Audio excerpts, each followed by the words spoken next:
Hello my dear students, welcome back once again. Myself Ashwini Mishra and today I am going to teach about the cell chapter and I hope all of you will be very appreciate my video. Now come to the point. Our topic, our subject is biology.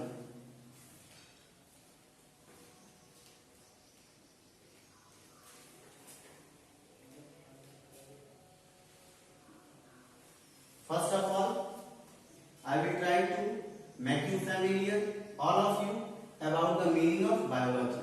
सबसे पहले आज मैं आपको बताऊंगा कि biology का real meaning क्या होता है.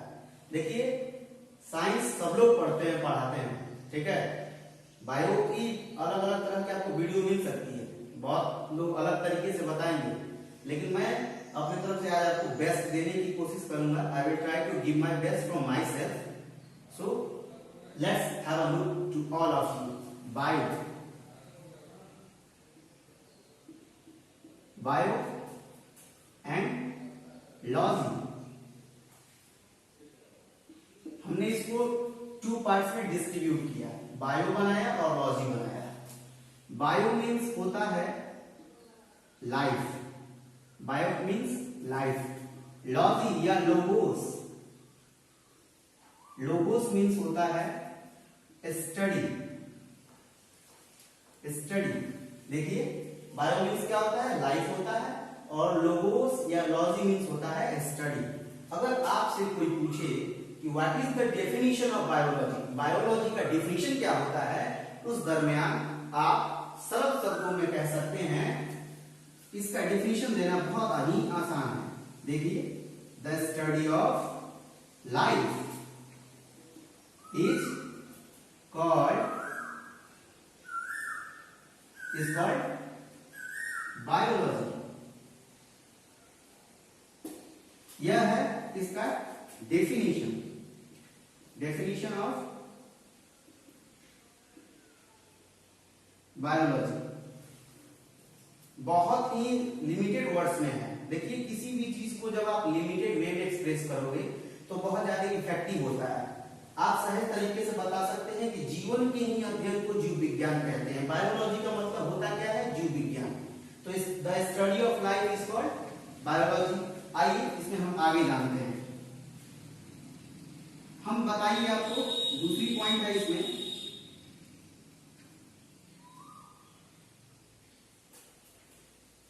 Biology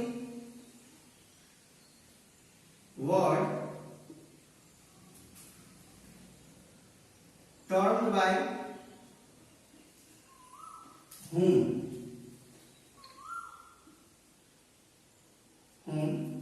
first of all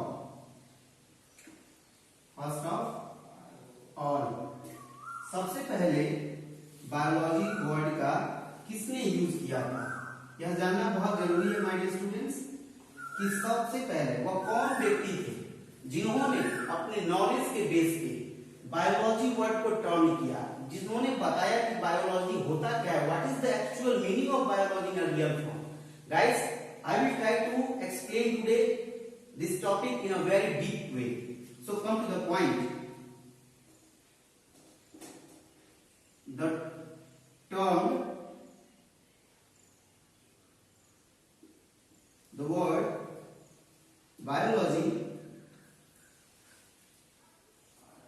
biology is coined by Lamarck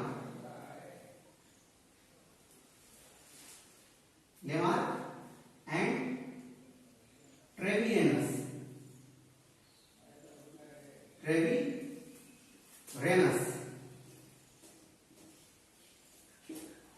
देखिए, बायोलॉजी शब्द का यूज किया था लेमार्क और ट्रेविरेनस ने. सबसे पहले यही वो दो शख्स हैं जिन्होंने बायोलॉजी शब्द का यूज किया है. ठीक है, हमने बताया कि जीवन के ही अध्ययन को जीव विज्ञान कहते हैं. फिर हमने यह बताया कि किसने बायोलॉजी शब्द का यूज किया, तो वह शख्स हैं, महान पर्सनालिटी हैं लेमार्क और ट्रेविडियनस से। ठीक है, आगे जो है इसके बारे में, बायोलॉजी के बारे में जो पहला चैप्टर है क्लास 9 का सेल चैप्टर, उसको हम शुरू करेंगे। पहले तो हम एक्सप्लेनेशन दे रहे हैं about the subject only, it is not the part of chapter, ये चैप्टर का पार्ट नहीं है। हम पहले अपने सब्जेक्ट के बारे में फोकस करेंगे कि बायोलॉजी होता क्या है रियल मीनिंग में। चैप्टर तो पढ़ाना बहुत आसान है, कंप्लीट हो जाएगा, लेकिन जानिए what is the exact meaning of biology in a very simple sentence, in a very simple language. सहज से सहज तरीके में आपको बताने की कोशिश की जाएगी। अभी हमने आपको बताया कि बायोलॉजी का मतलब क्या होता है, उसका वास्तविक रूप से डिफिनेशन क्या होता है। फिर हमने यह भी बताया आपको कि बायोलॉजी शब्द का सबसे पहले किसने यूज किया था। गाइस देखिए, किसी भी चीज को बॉटम से जानना बहुत जरूरी होता है, because half knowledge is very dangerous for everybody. आधा अधूरा ज्ञान जो है सबके लिए बहुत हानिकारक होता है। तो आइए हम आज केवल बायोलॉजी के कॉन्सेप्ट के बारे में जानेंगे। हमारा टॉपिक था कि डेफिनेशन क्या होता है, हमने यह भी देखा। अब मैं आपको बताऊंगा biology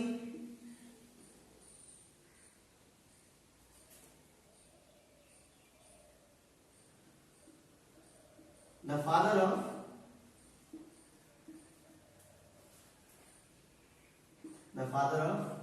biology is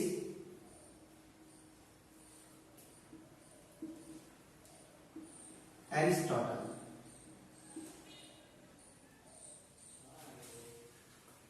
Biology means, you know very well,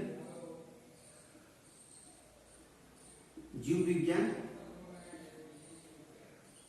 okay, और जो है बायोलॉजी के फादर हैं एरिस्टोटल, या जिन्हें हम हिंदी में अरस्तु भी कहते हैं। ठीक है, आइए एक चीज हम इसी से संबंधित बता रहे हैं आपको कि बायोलॉजी जो है, बायोलॉजी के अंदर हम क्या पढ़ाई करते हैं, किन सारी चीजों को बारे में जानते हैं। तो बायो का मतलब हमने बताया कि जिसमें जीवन की अध्ययन की जाए उसे हम बायोलॉजी कहते हैं।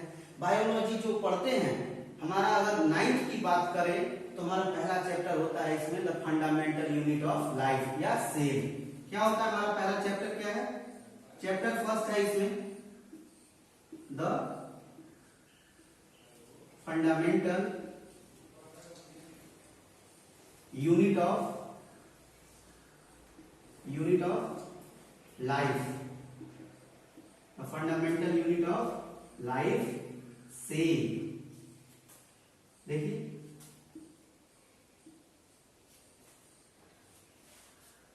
जीवन का मुख्य इकाई क्या है, किसके माध्यम से हमारे शरीर का संरचना होता है। What is the basic unit of human life, मानव जीवन का मुख्य आधार क्या है, किस चीज से मिलकर बनता है। जैसे कि मैं आपको एक एग्जांपल के माध्यम से बताना चाहता हूं कि अगर किसी भी मकान का निर्माण करना है, किसी भी बिल्डिंग का निर्माण करना है, तो उसके लिए पहले स्ट्रॉन्ग बेस बनाया जाता है, जिसे हम इंग्लिश में फाउंडेशन कहते हैं, मींस दैट नींव।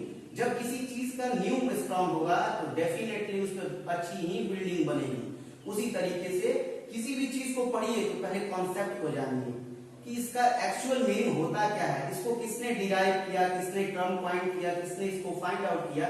तो पहला हमारा चैप्टर है कि जीवन का मुख्य आधार क्या है, तो कोशिका। आइए कोशिका के बारे में पढ़ते हैं। सेल जो आपका चैप्टर है, सेल चैप्टर।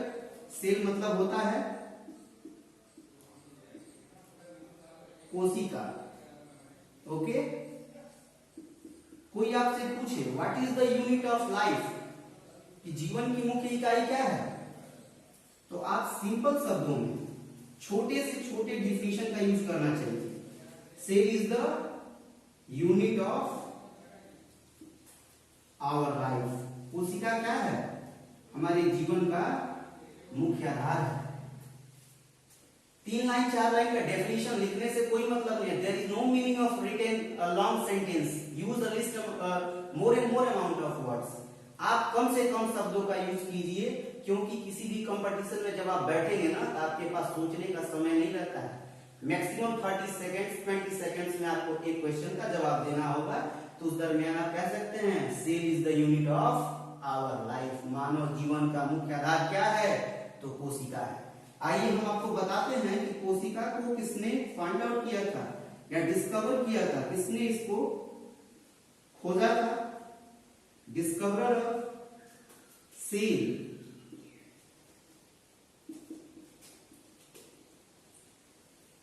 जो डिस्कवरी जो हुई सेल की, इसको रॉबर्ट हुक ने फाइंड आउट किया था।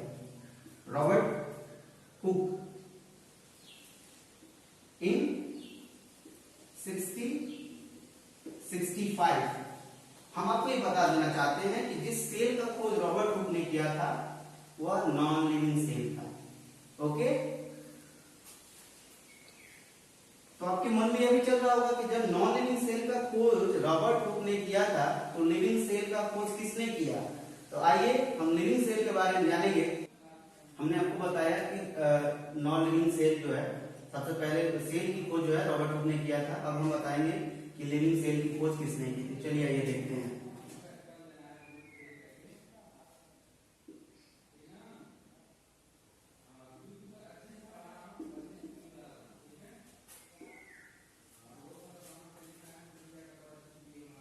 Living cell is discovered by Antony von Leeuwenhoek in 1674। Living cell की खोज की थी एंटोनी वॉन लीवानहॉक ने। इसमें तीसरा टॉपिक है सेल के बारे में जानने वाला फैक्ट ये है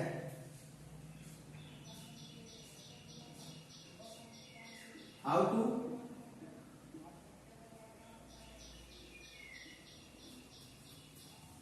फॉर्मेशन ऑफ सेल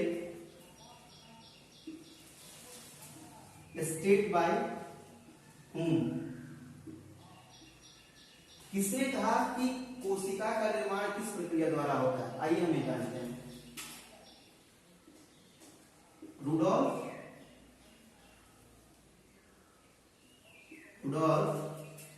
विर्को, यह एक साइंटिस्ट है जिन्होंने कहा कि कोशिका का निर्माण जो है पुरानी नए कोशिकाओं का निर्माण जो है पुरानी कोशिका के माध्यम से होता है। States that the cell arise from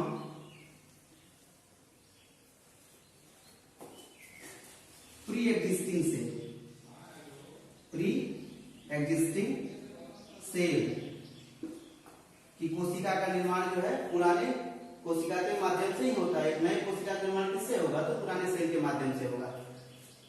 तीसरा पॉइंट, चौथी पॉइंट है कि सेल के इनसाइड होता क्या क्या है। सेल में देखिए, सेल में इनसाइड न्यूक्लियस होता है,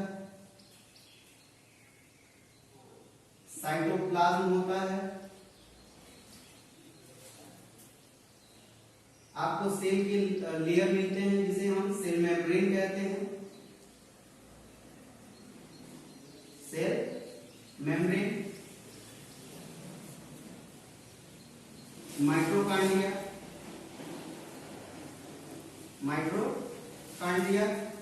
वैक्यूल, ईटीसी। अभी कई ऐसी चीजें हैं जो कि अलग अलग टाइप के सेल में पाए जाते हैं। प्लांट सेल में कई चीज ऐसा है जो प्लांट सेल में पाया जाए वो एनिमल सेल में नहीं, और जो एनिमल सेल में पाया जाता है वो प्लांट सेल में नहीं। तो आइए हम आपको बताते हैं। सेल की तो आपने डिस्कवरी जान ली कि किसने किया था।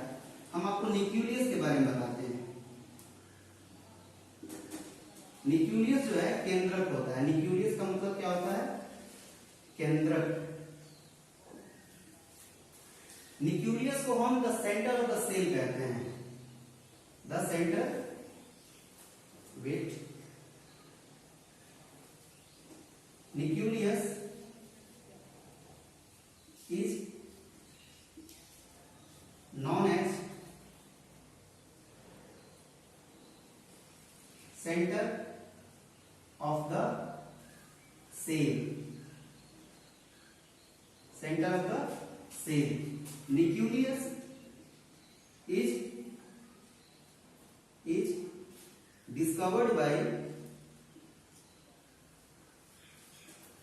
nucleus is discovered by Robert brown. Nucleus का जो खोज हुआ है उसको रॉबर्ट ब्राउन ने किया था सन 1831 में, 1831 में। आइए हम आपको बताते हैं माइटोकॉन्ड्रिया के बारे में। अगला है टॉपिक आपका इसमें माइटोकॉन्ड्रिया। माय डियर स्टूडेंट्स, यह केवल आपको शॉर्ट समरीज है जो कि आप हमेशा याद रखें। इन सारी चीजों को आप कंपटीशन में यूजफुल पाएंगे। जहां कहीं आप कंपटीशन देंगे इन सारी चीजों को डेफिनेटली आपको फेस करना पड़ेगा। चलिए हम आपको माइटोकॉन्ड्रिया के बारे में बता रहे हैं। ये अभी चैप्टर का शुरुआत नहीं है, it is not the beginning of chapter, it is the glance of chapter cell. यह सेल का एक झलक है। That's all for this video. Thanks for watching.